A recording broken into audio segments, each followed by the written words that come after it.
Welcome, everybody, to this week's installment of the California Dreams Technical Seminar Series. We are glad to have with us today Sorry. Dinesh Baradia. I'm sorry, I lost my window there for a second. Uh, Dinesh is an associate professor in electrical and computer engineering and the Klein Gilhusen, I should have checked that pronunciation before, Chancellor's Endowed Chair at UCSD, where he leads the Wireless Communication Sensing and Networking Group. We're glad to have him part of the California Dreams Hub and participating in some of the project proposals that we have going on now, which is great. Dinesh earned his PhD from Stanford and had a postdoc at MIT before joining UCSD.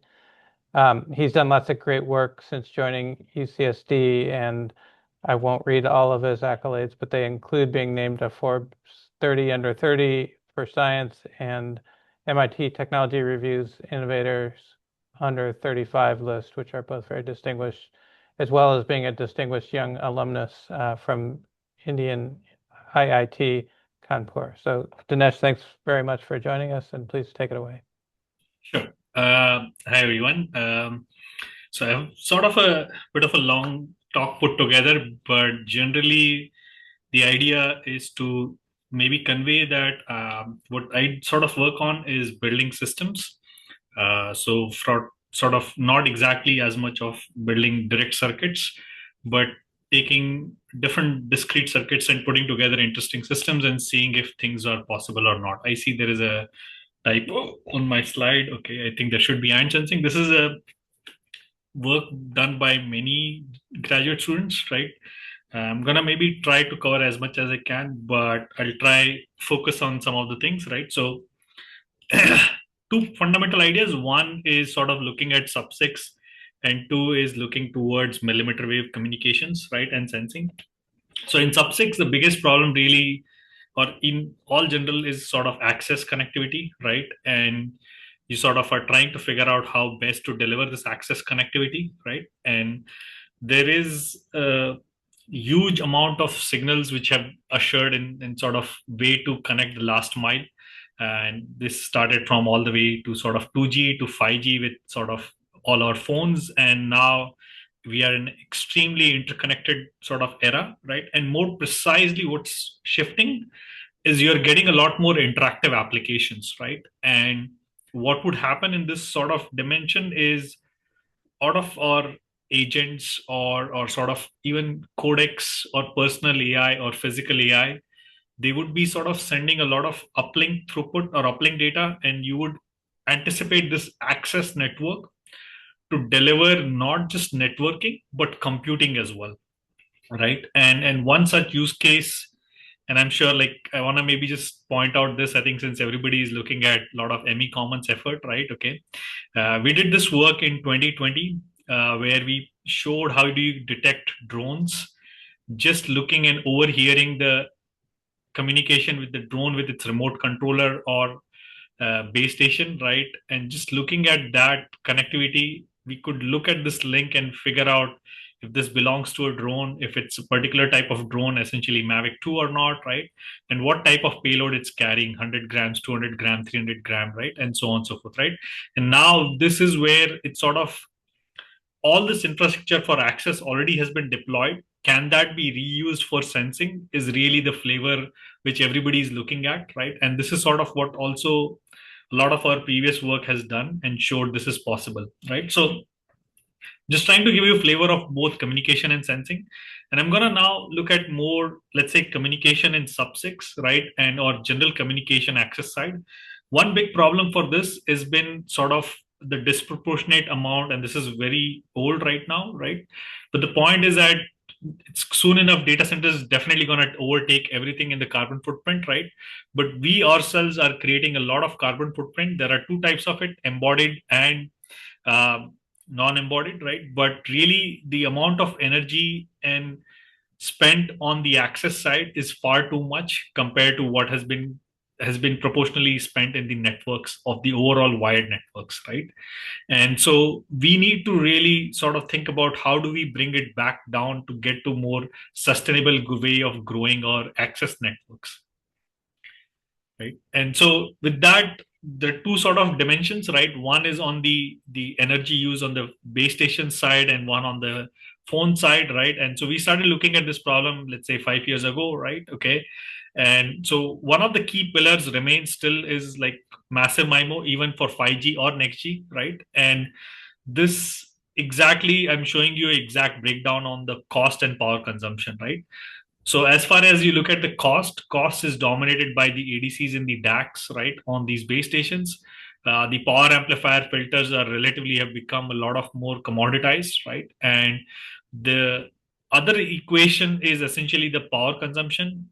Sort of 70% is dominated by power amplifier, but a lot of the power consumption is being spent on the ADCs and the DACs as well, right? I think the idea philosophically I want to shift is that like, can I have less burden on the PAs on one side and still build the same access connectivity, right? So I'm going to focus on both cost and power consumption, right? So let's take a look at where it's sort of how can we go about this, right? So I defined two things, right? One, the reason you spend a lot of energy is you're trying to travel a long distance, right? And this is what I call as curse of distance, right?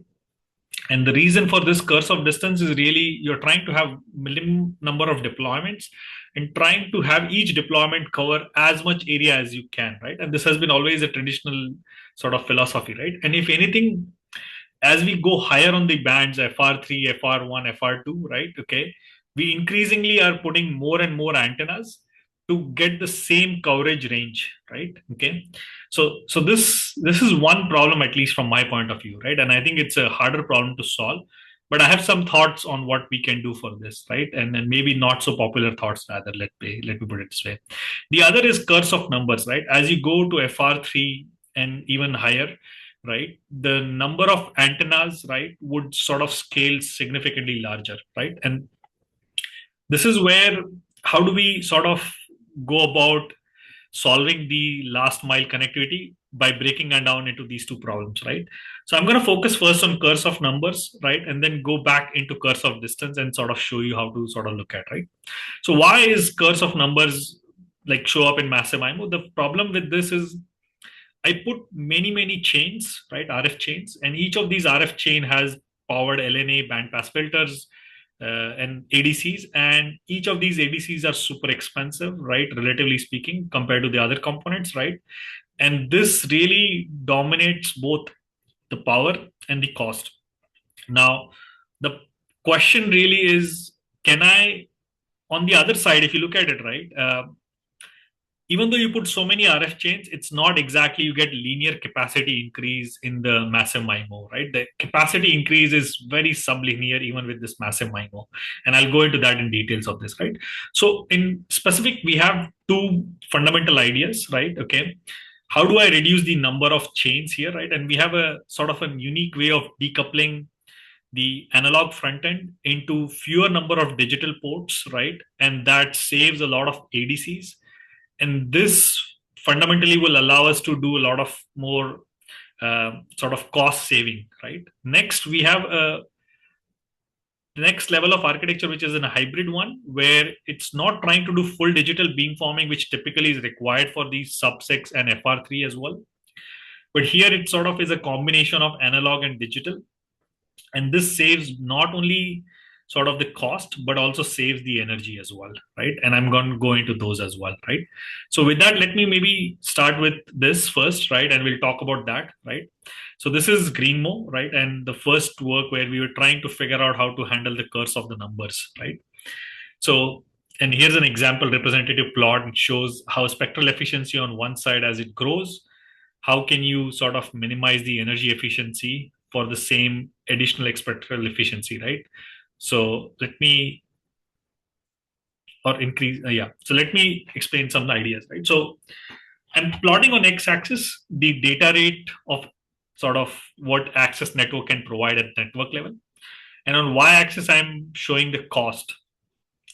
So here's what Massive MIMO does, right? With Massive MIMO, you put a lot more chains, which are much, much larger than the number of or the amount of capacity you get, right? I'm going to use capital M as a way to represent these chains, right? So to get exactly 10B, you need a lot more sampling and a lot more RF chains, right? To get the same amount of data rate. But if you imagine in some hypothetical, right? If somebody somehow magically as a genie gave me 10B bandwidth, right, on spectrum, right, which is not possible.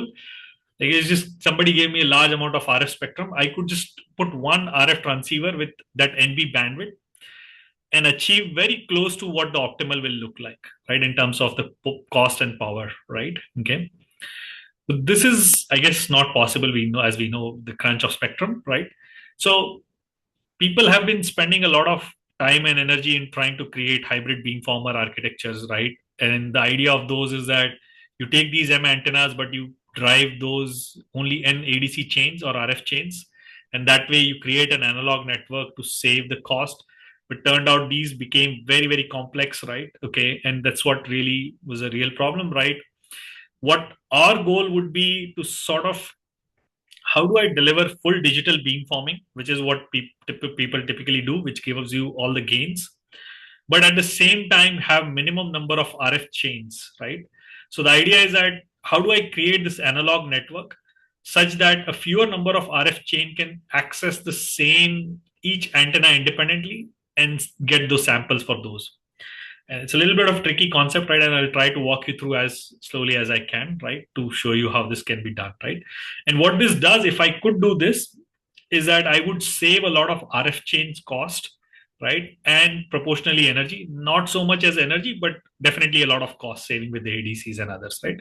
So let me define exactly what I mean by that, right? And why this sort of trend is supported. Here's what has happened in the last sort of decade or two, right? So ADC's power consumption, I'm plotting all the papers which sort of were published in, let's say, for ADCs, and this is the ADC as a subsystem, right? In let's say a decade, 2014 to 2017, and more recently from 2019 to 2025 or 26, right?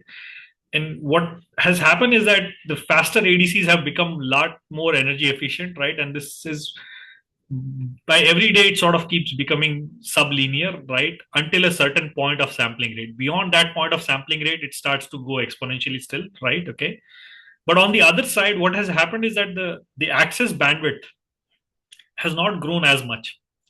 So this is what our access bandwidths are and the proportional sort of technology on the silicon, right? So right now we largely have 100 or 400 megahertz band, right, on the access side. That's it, right? But the ADCs you can easily get are like 5 gigasample ADCs are becoming like essentially very, very easy, right? Like ADRV 9026, this is a popular product from ADI, easily gives you 5 gigasample and it can give you like tens of 5 gigasample or 5 gigasample channels very, very easily, right? And these are the ones which today are being used heavily in all of our base stations, right? So now you remember and think about it, right? You barely have 100 megahertz bandwidth, but you are putting an ADC which can sample almost 5 gigasample, right? And the way this takes place is because from the people who are making ADCs largely, right, are very few companies, right? And the number of base stations are also relatively far smaller, right? So what happens is that you make one ADC which is used across multiple different applications, right? So this is being used in quantum, it's being used in several other use cases, right? And for wireless, it turns out to be sort of like an elephant, right? Instead of what you want, typically like 100 megahertz of mice, right? So you sort of have an element and mice problem here. So this is where, or we noticed that this is really a fundamental barrier, right? These ADCs can support many, many chains simultaneously. If you have 100 megahertz, I can easily put 50 MIMO antennas somehow if I figure out how to put them, right? Okay. But this is where we are inefficiently using these ADCs today. So here's now our idea, right? Okay. So let's take an example. I have 4 users, right? And I'm going to color, they're using the same band B, okay, at center frequency FC. The color is just denoting their independent MIMO streams, right? Okay. This is sort of a concept of MIMO streams. What happens is that you transmit this.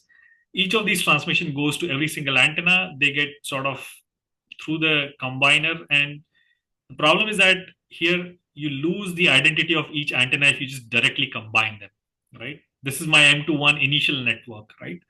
So in that, what we defined is, since I have a lots of, this is 100 megahertz, right? And my ADCs are typically more than 5 giga sample. If I just had 100, 400 mega sample, that's also good enough, right? In any case, the point is that current ADCs are far more oversampling. So can I use that in some manner, right?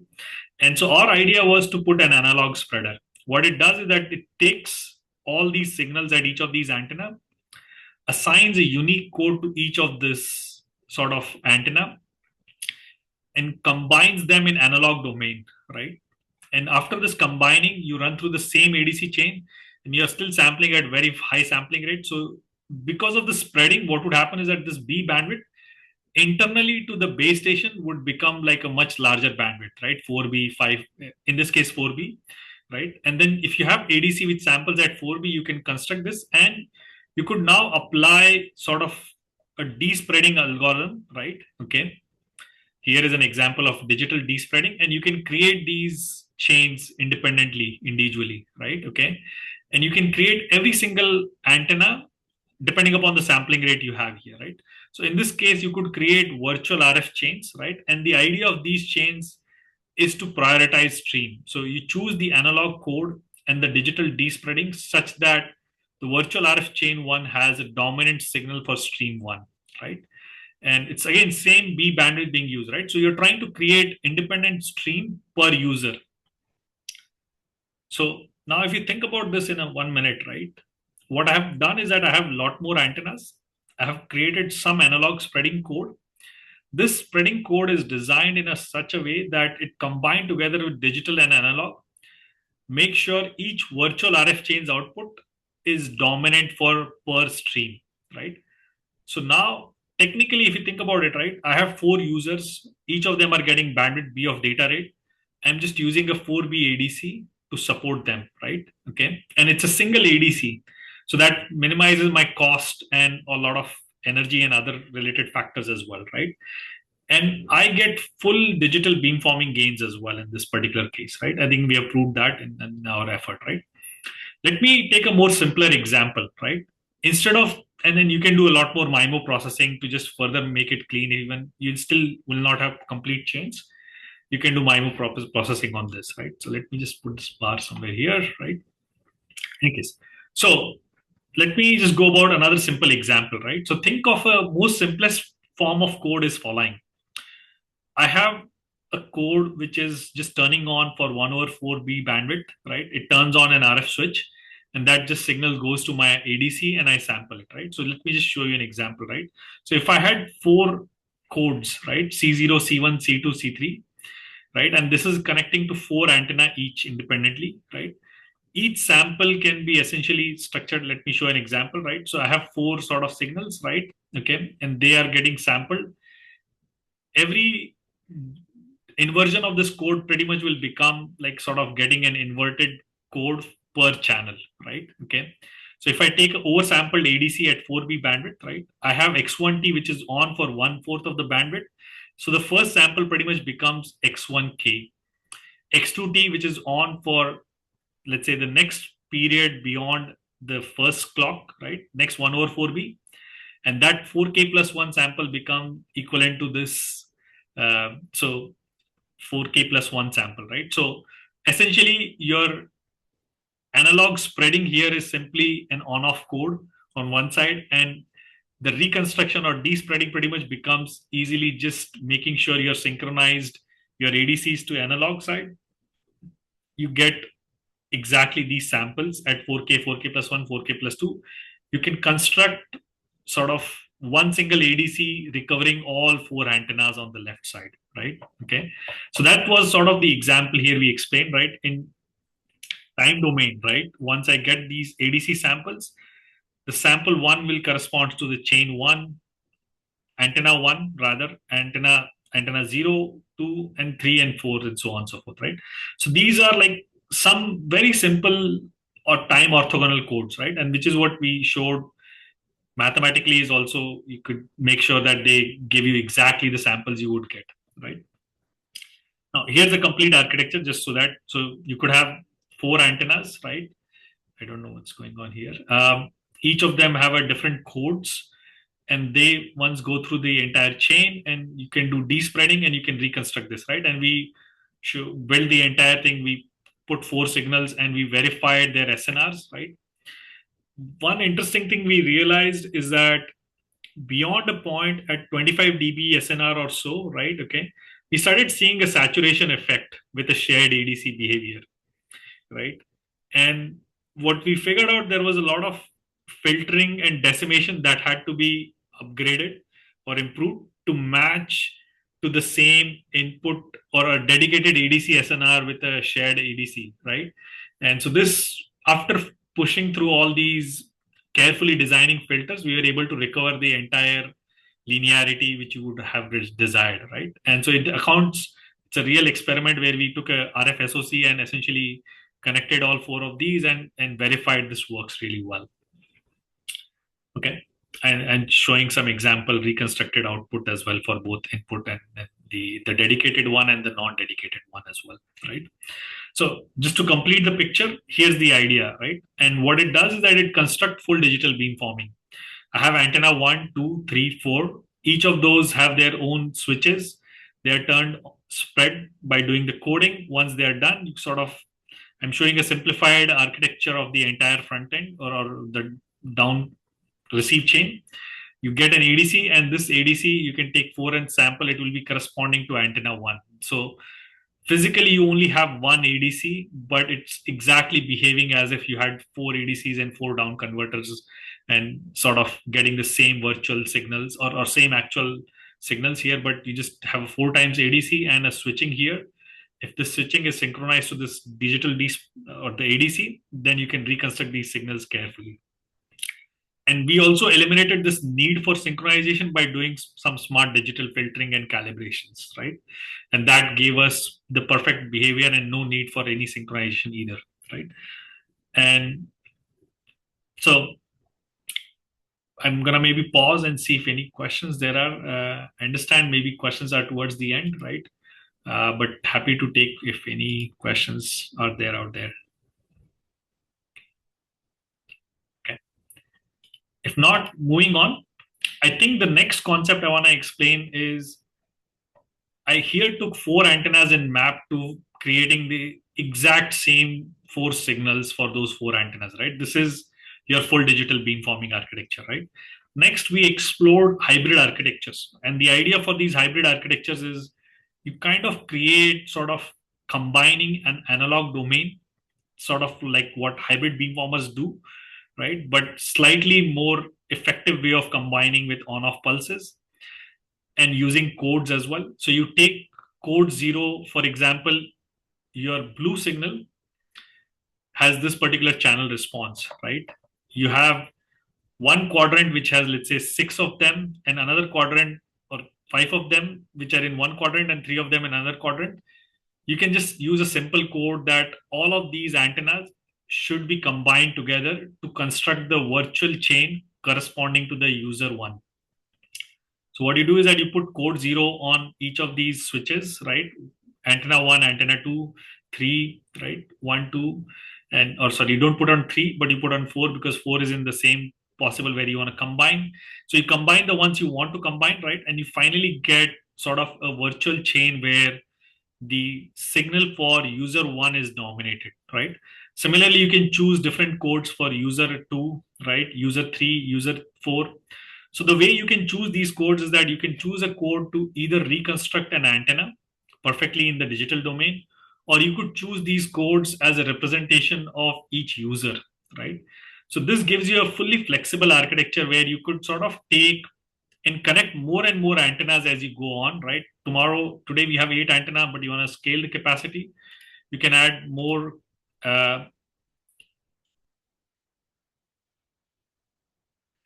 Yeah, actually, that's a great question. I see anonymous attendee has a question that if I implied, yes, you can very much do an FDM architecture as well, right? FDM is an example code of what I'm explaining. FDM is one of the codes which you could use instead of doing TDMA. You can do FDMA and you can do other interesting internal variations on this side of the design, right?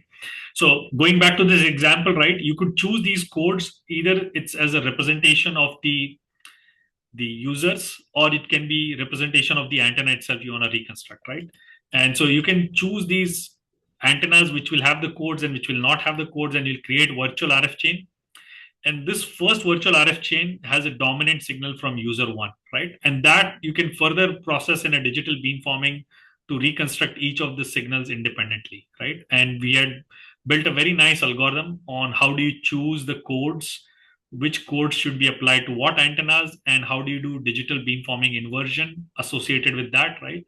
And we showed performance of this compared to the standard version, right? And let me, I think I'm just showing an example architecture or other possible architectures. You can take four antennas connected to 4B ADCs and DACs, and then keep scaling this architecture, and you can get to an n by 4 ports of ADCs, and those are driving four n by 4 ADCs, and then you can reconstruct independently all the n antennas if you really wanted to, right? And you can go about doing n by n MIMO processing, right?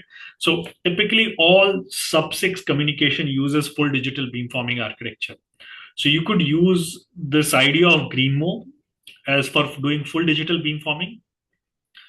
In FR3, the anticipation is that this full digital beamforming may not be as scalable, and people are thinking of again hybrid architectures, right? And this is where you could imagine doing something where if you're switch your ADC processing, you could pretty much change it to get to full digital beamforming from hybrid. You could increase the level at during runtime, and you can decrease those levels, and this will help you save your digital processing power as you go along, right? Okay. I have one more question.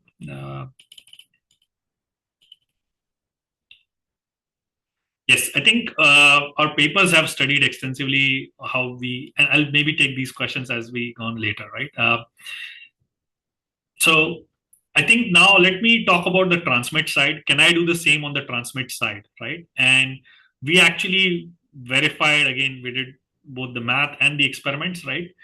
To show that you could have a de-interleaved samples, right? And then you can construct a composite signal, but then you put a switch outside of the DAC, right? Which essentially reconstruct each independent antennas, right? And then creates these independent signals as well, right? So often enough, we get this question, can you do the same on the transmit path as well, right? So this is the architecture which fundamentally allows us to do this on the transmit as well, right? So to summarize, we built this PCB which has all these switches and LNAs and other things, and put together with the entire existing SDR, right? And experimented in indoors environments, right? And we did exactly this 8 by 4 architecture. This allowed us to do experiment.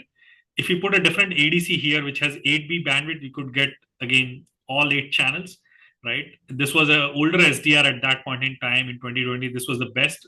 These days, we get RF SoCs, which are really, really high sampling rate, 5 gigasample ADCs. And now we are connecting this to those as well and experimenting with them as well, right, as we speak. So you could construct this entire chain. We built the entire thing. I'm going to show you the example setting. We have an access point, which is GreenMO. There were 4 users, and we did the same experiments. I'm going to one deep dive. This is our exactly single ADC sampling, 40 mega sample, and 10 megahertz is each user's bandwidth, right? And you show basically the virtual chain 1 has a dominant signal for sort of user 1, right? Virtual chain 2 has a dominant for user 2, user 3, and user 4, right? Just to show you independently.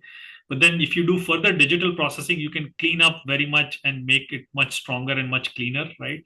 And this shows you the constellation map nicely at a very low SNR regime as well, right? A 16 QAM. So moving on, I think what we could do is that we could get cost reduction with all of this. So I took exactly a full scale massive MIMO base station and did an analysis for PA, LNAs, filters. Actually, rather, student did most of it, but we basically found we could do 50% cost saving based on the numbers out there, right? Okay. So clearly GreenMO provides a lot more features on definitely cost and energy efficiency of the baseband, right? what we notice is that one primary feature of doing this is that instead of today, let's say if 64 antenna base stations are popular for FR1, with GreenMO, what you could do is that you could put a 256 antenna base station. Processing and computing pretty much will remain same because the same ADCs and same everything could support that, right? And one requirement, because you scale 256 antennas, you now need a much lower transmit power amplifiers as well, right? So that is another way to think about how do you do energy saving as well, right? And I'm showing you some results of those energy saving here, right? Okay. So this, in case, I'm gonna maybe just conclude to this one result, right? Okay. Which is the energy efficiency for GreenMO keeps scaling linearly even when the spectral efficiency goes higher, right? Okay, that's really the bottleneck message I want to communicate, right? And maybe put this a little bit faster, and I have a lot more data and analysis on this on how to do it. But let me come to the next point, right? So the problem, at least I have addressed so far, is this, which is that if I have a big base station, how can I optimize this massive MIMO base station, right? But I still cannot do much about the curse of a distance, right? Because I still need huge power amplifiers, right? So one idea to mitigate this is to sort of go to 256 instead of 64, what I explained earlier, right? That way, per power amplifier, the transmit power you need will go much lower and you could save a lot of energy. So that's one philosophy. The more purest philosophy is that why don't you build networks in this manner, where you have smaller base station with fewer antennas, right, but more densely deployed. And this is an experimental philosophical idea we kind of went down, right? I think while it's interesting, there is a very, let's say, significant cost of deployment, which I think maybe troubles a lot of the vendors at this point in time. And the idea, therefore, is that we are trying to propose massive MIMO architectures which have less transmit power PAs, and that allows us to achieve same coverage and same capacity. If anything, it will be a much more scalable architectures, right? So I'm gonna go about I think there is another idea on top of GreenMO which is called PhaseMO. So instead of using the binary codes, right, we are using a phase shifter in the analog domain, and these are fast phase shifters. So it's essentially modulating. It's essentially switch plus phase, right? And we show how you can use this to construct full digital beamforming as well, right? Okay. So I highly encourage reading PhaseMO, right? It sort of provides the best architecture out there. And here's an example graphic. Let me just show you an example graphic. If I have two chain, if I want to transmit, I construct one half of the time P1 in symbol time, and one half of the time I construct P2 in frequency. And when I'm going through the DAC, I still use a single DAC for two chains, right?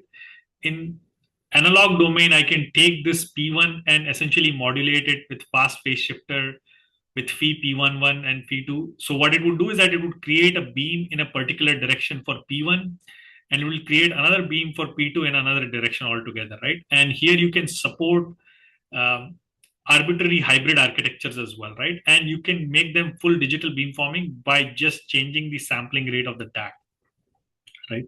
So this is a typical hybrid beamforming architecture to do exactly the same thing, right? And it's extremely cost expensive because you have to put a lot more phase shifters. Here you just have to put one phase shifter which toggles really fast, right?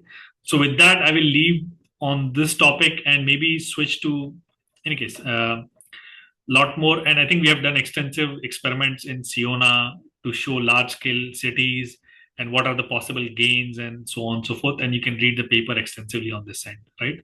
So where we today are is basically we are building sort of that FDM strategy somebody asked as a question, right? And we are also building fast phase shifters. We are looking at some biphase modulators and mixer based ideas, right? Okay. So this is where we already have a prototype system, right? Now biphase modulator, if somebody is interested, we would be happy to collaborate on this, right? To build a much nicer architecture. So I'm gonna skip this part of densification, but basically what we show and argue is that, look, you should not transmit very large powers, which may not be as exciting to a lot of colleagues and a lot of industry as well, because it's just a controversial view of deployment density and how do you deploy them, right? And we did a real phone measurement to show the energy saving on the phone as well, right? So one benefit of having a denser deployment, like having a base station which is much closer to the user also doesn't need to transmit at much higher transmit powers, right? So that overall saves the entire energy of the entire ecosystem. But this, I think right now, somebody has to figure out a good economics for this, right? That's where we are on this end. Okay.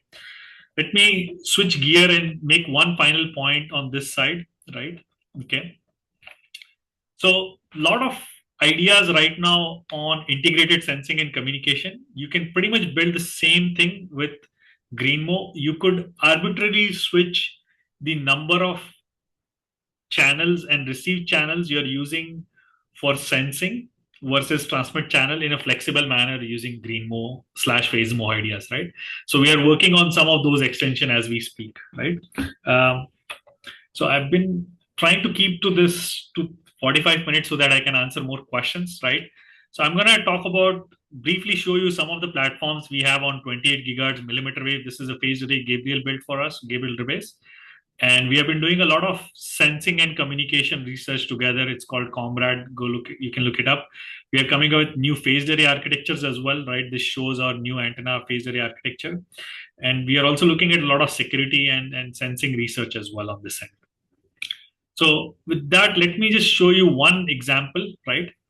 Here's one problem with the millimeter wave communication today, right? So when you give an entire band to one user, you sort of beam all the resources, frequency resources in one direction. And you may not have enough number of users, one or more users, which will occupy the entire capacity.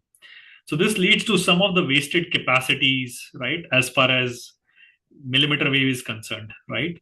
And so to mitigate this, right, we actually said, can I create this where I essentially have a slices of frequencies goes to one user in one direction, another slice goes to another user in another direction, right? And so can I do frequency dependent spatial beams, right? Okay.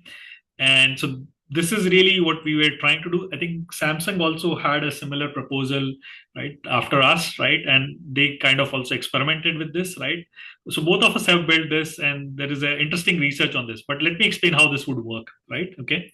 So how can I serve concurrent users in both by creating these frequency dependent beams, right? And this, I think, could be a great way on how you can build satellite communication as well, right? So we right now are all looking at satellite communication for building high capacity networks and slicing the frequency and angle space, right? So hopefully this example is clear, right, with the representation. Now, one way to do is this is following, right? Okay, you could basically take traditional phased array architectures, right? Okay, and split the beam in three parts, right? So you will essentially radiate on all three directions, right? But the problem with this is that the transmit power will shrink if you do that, right? So can I use same analog phased array architecture and still try to get the same transmit power per direction, right? And just to show you this in a more visual form, here's the point. So in this case, you have this frequency resources which are wasted because there was no data to send here. In this case, you do have data on all three frequency subbands, but the transmit power is reduced, right? And there is a lot of wasted energy as well, right? So in this particular domain, what we really want is that we want this subset of frequency to radiate in this direction, another subset to radiate in another direction, and third subset to radiate in a third direction altogether, right? So this is where we proposed, I think there is some malforming on this side, but a delay phased array architecture, right? The idea is that delays and phase shifters together can allow us to achieve this, right? And we proved this mathematically as well. But let me give an example and intuition, right? Okay. So how do you do beamforming is really you choose antenna 1 to have one phase, antenna 2 has a relatively shifted phase, and it creates a directional beam in this particular direction, right? Now, here's another idea. You can have antenna 1 and antenna 2, but this time you add a delay on antenna 2, right? So this means that it will be a phase changing per frequency, right? Here it's a fixed phase, so you see across all frequencies a singular direction. But here, if you add a delay, it has a time varying phase, or sorry, frequency varying phase behavior, right? Which is obvious, right? But this would create in the spatial domain a very interesting pattern. And this actually originally was noted by Daniela Cabrick, right? And she basically put something called true time delay arrays, right? And what we came up with is if you combine these two, you could create a lot more interesting behaviors, right? Okay. So if I just added a fixed phase shift, I could shift the entire beam into different direction, right? So here's an idea on how we came up with this, right? So finally, what we came up is that so we not only have to create this structure, but we also have to minimize the energy radiated in these non-allocated frequency and space subcarriers, right? So let's take an example of theta and minus theta naught. We need to construct these nulls everywhere and just radiate in these directions, right? Okay. So here's an example, right? If you use delays and phase shifters, right? Delay phase array, then you could create by choosing different combination of phase values, you could create this structure for antenna 1 and 2 in this directions, and antenna 2 and 3 you can combine to create these structures, right? And I'm just explaining you some intuitive ideas, right? And if you combine these two, you start seeing that behavior of creation of null on both of these side, right? And also trying to make sure to maximize energy in this directions you want, right? And funnily enough, if you think about it, right, what I'm trying to do is I'm trying to create a Hilbert transform in frequency domain. Until this frequencies, I want the phase to take a certain value phi1. And in these frequencies, I want this to take phase value phi2 in analog domain, right? And what we proved is delays in large number, if you use large number of delays and large number of phase shifters, you could attain this behavior very easily, right?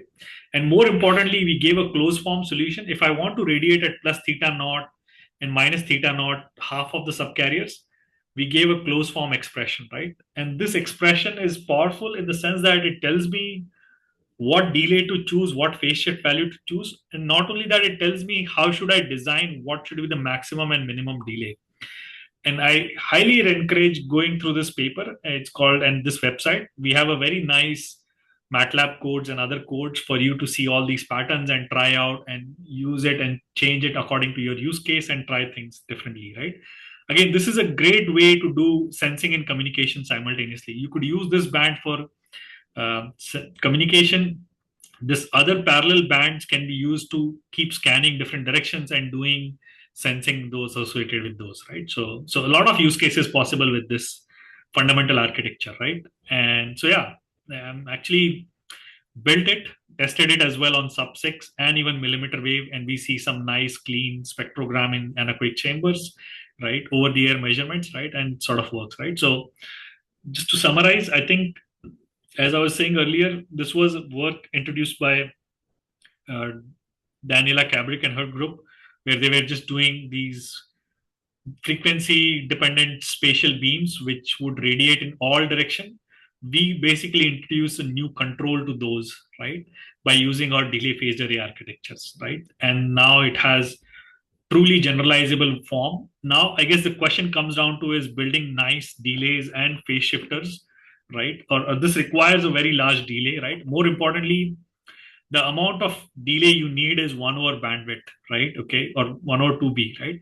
So imagine if I have 400 megahertz, I need a delay of almost 2.5 nanoseconds to build this system, right? Okay, so that's where it comes down to, right? So you have to construct those delays, right? And we show a lot of latency throughput improvement. Latency because now you can slot many users simultaneously. Throughput improvement because you don't have wasted resources, right? And we further extended this result to making reliability as well, right? What happens with millimeter wave, and this was a previous work, user gets blocks one beam, but if you have multi beam you're being using, then only one beam will be blocked at a time, right? So we essentially showed you could get a very reliable millimeter wave communication as well, right? And again, we showed it how to make it 5G compliant. Actually, there is a very nice fundamental idea. I'll just cover this idea and pause at that. So think of this, right? You have a phase array which is transmitting A amplitude, a total transmit power of A square. again, same a square, but here now my SNR, let's say the path loss is also 1, so SNR is also proportional to a square. Now let's take an example. Here I would have a by root 2 on this beam and a by root 2 on this beam. And imagine again the path loss are 1 unit on each, right, for a minute, right? So the total transmit power on the base station this side is a square by 2 for this, a square by 2, total a square. But let's look at receive. On receive, first you linearly add these signals if you're using broadband, right? So you essentially get a 2a root 2a amplitude, right? And so overall you're getting 3 dB extra SNR without any increase in the transmit power. Okay. So this is like, I think to be honest, the first time when we submitted this, the reviewers thought we were like making some mathematical error and we have created some perpetual energy type of behaviors, right? It's not the case, right? Okay. The fundamental idea here, you're using diversity, right? You have two paths. By having two equally strong paths, you could get diversity gain, which is well understood. We just are re-examining that in the millimeter wave era and showing that with this you could get higher SNR 2 times and higher throughput correspondingly. So you don't sacrifice throughput when you're doing this multi-beam if your secondary path loss is reasonable, right? And we show that if this path loss, even if this direction has additional phase, you can also handle that. We have to make sure we have to do constructive beam forming, right? So we came up with phased array, amplitude and phase control per phase array on how to achieve this, right? Not only that, we showed that if you have a delta path loss on the second path, right, how low of delta you can have and still get SNR gain. So this SNR gains becomes 1 plus delta square in this case, right? Okay. And still much higher than the A square amp, as long as delta is a reasonably high value, right? And we built extensive algorithms to show how you can maintain this phase and power control to make sure you get this SNR. In any case, I think until drywall and concrete glass surfaces are good, metal surfaces are much better, right? Okay. And we did our own experiments and showed how you can do it, right? In any case, I'm gonna skip through this, right? This is our phase array setup, which can do exactly all of this, and it does a very fast scanning. It's still the best out there right now on open source side, right? And now it's sort of can be connected to SRS RAN and several other. And here's a demo video for tracking a user, right? As he moves left, right, you can track the user as they move, right, with our platform, just to show how the platform works well, right? I'm going to pause at that and maybe go into questions, right? Okay. It's a bit slow on this, but hopefully that gave a good flavor of the work we are doing in my lab on both millimeter wave and sub-6. Thank you very much, Dinesh. Yes, we can go into questions. Yeah. Those on the line can put their hand up and we can call on them. And I think we have online. Dinesh, did you